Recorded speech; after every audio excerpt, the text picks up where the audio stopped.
안녕하세요. 7월 23일 목요일입니다. 오늘 함께 나눌 말씀은 이사야서 6장입니다.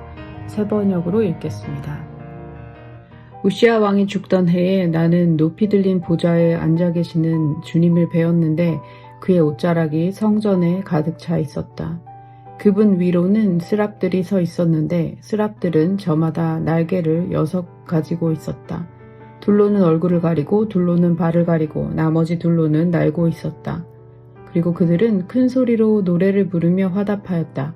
거룩하시다, 거룩하시다, 거룩하시다, 만군의 주님, 온 땅에 그의 영광이 가득하다. 우렁차게 부르는 이 노랫소리에 문지방의 터가 흔들리고 성전에는 연기가 가득 찼다. 나는 부르짖었다. 재앙이 나에게 닥치겠구나. 이제 나는 죽게 되었구나. 나는 입술이 부정한 사람인데 입술이 부정한 백성 가운데서 살고 있으면서 왕이신 만군의 주님을 만나 뵙다니. 그때 스랍들 가운데서 하나가 제단에서 타고 있는 숯을 부집게로 집어 손에 들고 나에게 날아와서 그것을 나의 입에 대며 말하였다. 이것이 너의 입술에 닿았으니 너의 악은 사라지고 너의 죄는 사해졌다. 그때 나는 주님께서 말씀하시는 음성을 들었다. 내가 누구를 보낼까? 누가 우리를 대신하여 갈 것인가? 내가 아뢰었다. 제가 여기에 있습니다. 저를 보내어 주십시오. 그러자 주님께서 말씀하셨다. 너는 가서 이 백성에게 너희가 듣기는 늘 들어라. 그러나 깨닫지는 못한다. 너희가 보기는 늘 보아라. 그러나 알지는 못한다 하고 일러라. 너는 이 백성의 마음을 둔하게 하여라. 그 귀가 막히고 그 눈이 감기게 하여라.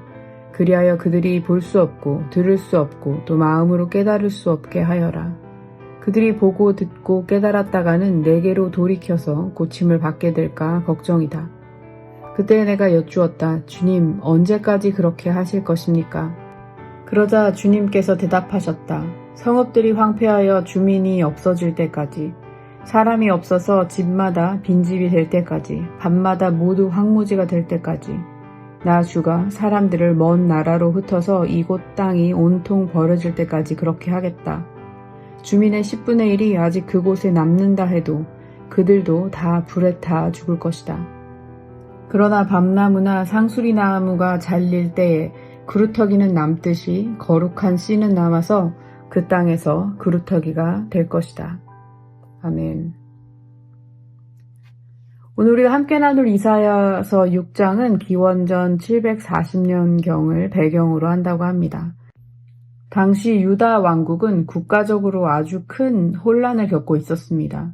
무려 50년 동안 나라를 다스리며 엄청난 경제적, 군사적 번영을 가져다 주었던 왕 우시아가 세상을 떠났기 때문입니다. 사실 우시아 왕의 말년은 참 비참했습니다. 교만해져서 제사장의 권한을 함부로 침범했다가 나병에 걸렸고 결국 하나님과 단절된 채 평생을 격리되어 살다가 죽음을 맞이했습니다. 유다가 굳게 믿고 의지하던 인간 왕은 그렇게 허무하게 무너졌고 설상가상으로 밖으로는 거대한 아시리아 제국이 점점 세력을 넓히며 위협이 되고 있었습니다. 그런데 참 아이러니하게도 이 어려운 시기에 유다 백성들에게는 이상한 믿음이 하나 있었습니다. 바로 예루살렘에 있는 성전에 관한 것이었습니다. 그들은 자신들의 삶이 얼마나 부패했든 상관없이 하나님이 계시는 성전만 있으면 무조건 안전할 거라고 착각했습니다. 언약 백성으로서 마땅히 지켜야 할 순종은 하지 않으면서 성전을 그저 나라를 지켜주는 부적처럼 여겼던 미신적인 신앙에 빠져 있었던 것 같습니다. 이런 거짓된 평안과 현실의 두려움이 공존하던 그때 이사야는 바로 그 성전에서 놀라운 환상을 봅니다. 우시아 왕의 사망으로 지상의 왕자는 비어있는 상태에 바로 그때 이사야의 눈앞에 펼쳐진 건 온 우주를 다스리시는 진짜 왕이신 하나님의 높이 들린 보좌였습니다. 거대한 옷자락이 예루살렘 성전을 가득 채우고 있었습니다. 고대 사회에서 통치자의 옷단은 그의 신분과 권위를 상징했습니다. 이것은 세상 나라가 흔들려도 하나님의 통치권은 이 세상을 완벽하게 덮고 있다는 강력한 상징적인 선언이었습니다. 그 완벽한 거룩함 앞에서 스랍들조차 두 날개로 얼굴을 가리고 또 두 날개로는 자신들의 발을 가렸습니다. 이러한 행위는 감히 거룩하신 하나님을 쳐다보지도 못할 뿐더러 하나님을 향한 철저한 순종의 표현으로 이해될 수 있습니다. 천사들의 거룩한 찬양 앞에서 이사야는 엎드려 절망합니다. 재앙이 나에게 닥치겠구나. 이제 나는 죽게 되었구나 하면서 말이죠. 하나님을 찬양해야 할 자신의 입술마저 깊은 죄로 오염되어 있다는 것을 깨달았기 때문입니다. 당시 율법을 따르면 나병 환자는 자기 윗입술을 가리고 사람들을 향해 나는 부정하다, 부정하다라고 외쳐야만 했다고 합니다. 이사야는 절대적인 거룩함 앞에 있을 때 자신이 바로 나병에 걸린 우시야 왕처럼 죽어 마땅한 영적인 나병 환자임을 깨달았을지 모르겠습니다. 그때 참 놀라운 일이 벌어집니다. 천사가 숯불을 가져와 이사야의 입에 댑니다. 이것은 희생제물이 피를 흘려 죄의 대가를 치른 그 제단에서 가져온 숯불이었습니다. 희생제물의 피가 담긴 그 제단의 불꽃이 자격 없는 이사야의 죄를 일방적으로 덮고 태워버린 것입니다. 이러한 은혜를 입은 이사야는 어떠한 핑계도 대지 않고 하나님의 부르심을 들었을 때 자원하며 하나님 앞에 반응합니다. 그런데 하나님이 이사야에게 주신 메시지가 참 이해하기도 어려울 만큼 뼈아픈 메시지를 담고 있습니다. 9절 말씀입니다. 그러자 주님께서 말씀하셨다. 너는 가서 이 백성에게 너희가 듣기는 늘 들어라. 그러나 깨닫지는 못한다. 너희가 보기는 늘 보아라. 그러나 알지는 못한다 하고 일러라. 이미 교만과 우상숭배의 불순종으로 돌처럼 굳어버린 마음을 소유한 백성들에게 이제는 타협 없는 철저한 심판의 과정을 통과해야 한다는 하나님의 안타까운 선고입니다. 이스라엘은 이제 어설픈 회복이 아니라 철저하게 베이고 불타는 징계의 과정을 거쳐야만 합니다.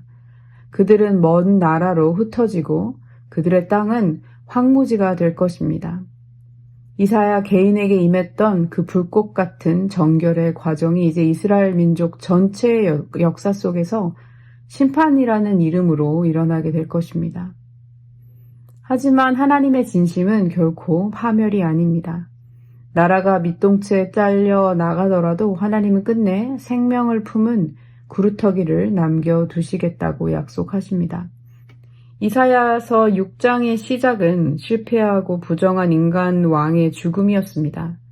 하지만 6장의 마지막은 모든 것이 타버린 잿더미 속에서 싹을 틔울 거룩한 씨앗으로 마무리됩니다. 이 씨앗은 궁극적으로 훗날 이 땅에 오셔서 온 세상을 구원하실 참된 왕, 우리 주 예수 그리스도이십니다. 우리는 종종 눈에 보이는 환경이나 알량한 종교적인 모습을 보며 이만하면 그래도 안전하다, 이만하면 그래도 살만하다 라고 착각하곤 합니다. 하지만 세상이 흔들리고 우리가 의지하던 것들이 사라질 때 우리는 어디를 바라보아야 할까요? 세상 어떤 위협보다 크신 주님, 그 거룩한 옷자락으로 온 세상을 덮고 계신 하늘의 보좌를 바라보아야 할 것입니다.